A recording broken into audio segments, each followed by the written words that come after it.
think of mammoths, they think about the Siberian tundra, but actually they were globally spread across the world.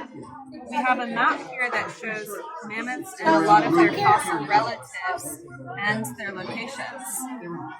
The common ancestor of mammoths and other elephants evolved in Africa, and then it spread through Europe, through Asia, and it's diversifying as it goes, giving off different species. It gives off this tiny species of Paleoloxodon that you can see stood no taller than a human man. It lived in the tropical islands, and its small size was an adaptation for the warm climate, so that its body could cool off more easily. They spread through Europe and then Asia, and some of them went down into the islands of Singapore, some of them went to the island of Japan, and then some of them traveled across this Siberian land bridge, the Bering Land Bridge, from Russia to Alaska. The sea levels were much lower in the Ice Age, so Russia and Alaska used to be connected. This is how the mammoth got into North America, where we can now find it in Maryland, along with its fossil relatives, the mastodon and the primitive dogfish, which were enormous elephants that had 4 tusks. They also traveled all the way into South America to become truly globally distributed.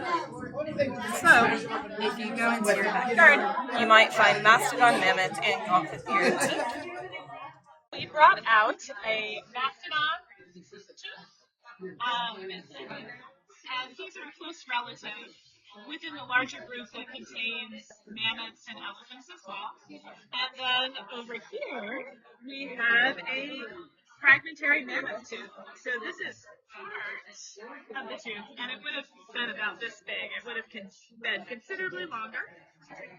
And then this tooth is a new one that was uninterrupted or the animal had not started using it to chew.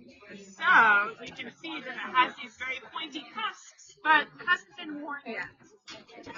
So once the animal started to chew with this tooth, once it fully came into function, these would have been sheared off, and the tooth eventually was born. But it looks like this. Showing some fossil mammal teeth. So here are a few examples of some fossil horse teeth from the Ice Age or Pleistocene. And then over here, we also have some horse teeth. So these are all equids or horses. This is also an equid. But we also have some other cool things here, like here is a fossil tapir. Tapirs are closely related to horses. We also have this giant beaver cheek tooth and some camelid teeth as well. And there's one thing here that is not a tooth, which is this. So this is a giant armadillo osteoderm. And these are all fossils from the Pleistocene. And then over here, we're following the horse lineage, but much older in time. So here we have an example of a living modern horse. So this is the skull of a horse that you would see today. And here we have a plastic cast of a fossil horse or an ancestor to the modern horse that would have been around 30 to 40 million years ago. And so compared to the size of a modern horse, it's very small. It would have stood at about 2 feet high.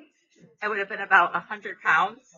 And instead of a modern horse, which is more of a grazer eating a lot of grass, this would have been eating a lot more fruit and things like twigs.